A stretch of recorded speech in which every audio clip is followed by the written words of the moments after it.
Hello and welcome back to the Welsh Gardener Weekly. So this week I decided to change it up a little bit and I'm going to start a new sort of little bit in this video where I'm going to be speaking about, well, it's going to be Tuesday tips because I upload these videos on Tuesdays, where I did plan at the start to upload on Mondays, but I found it's easier for me to edit, upload and video on a Tuesday. This new part is where I'm going to give tips, or different tips of different topics every week so that I can try and help all of your gardening.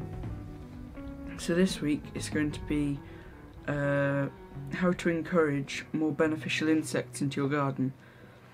Now this is something I'm going to really concentrate on this year. Here are some of the tips I've got. So I've said to have solitary beehives. So like if you have seen on my Instagram, I've got like one of those little huts that you can buy with the holes in it for the solitary bees.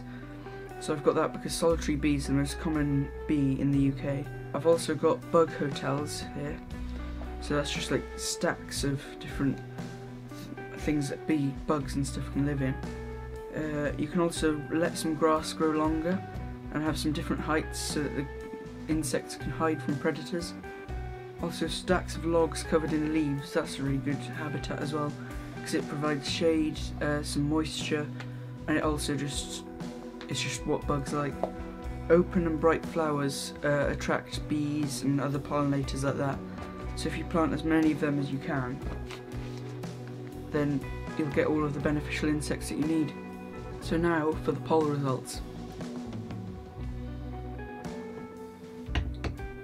So last week's question was, do you save your own seeds at the end of the season?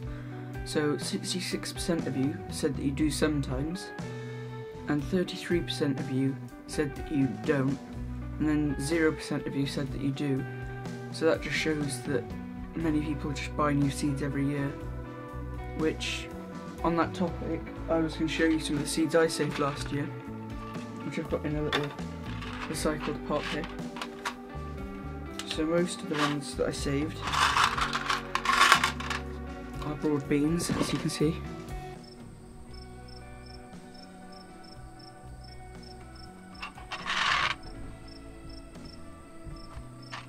2 hours later. Hold on, let me just get that in focus. Camera doesn't want to focus. There you are. So there's some my broad bean seeds which I've saved.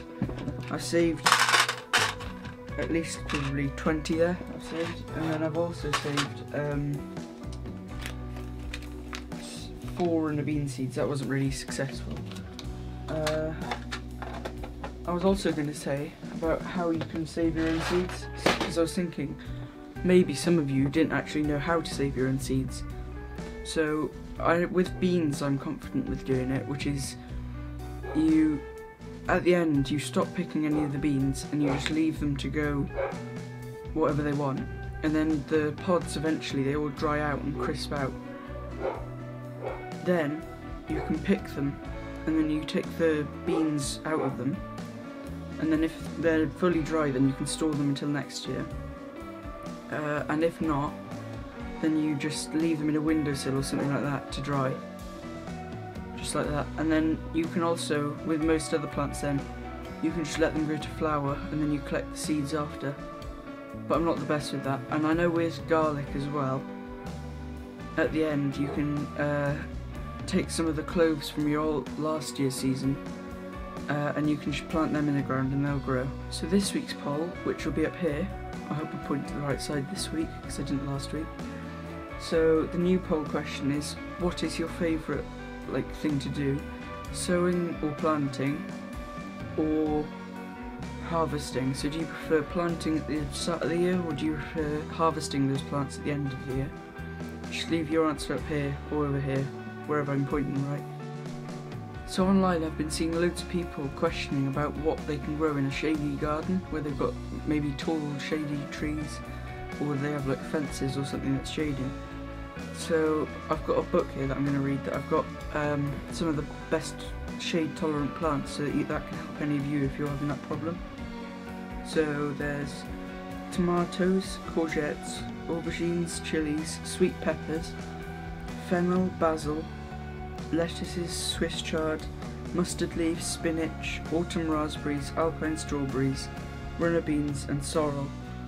So I thought that might have helped you all, because I know there's been a lot of people asking that online at the moment, and I thought maybe one of you might be one of those people.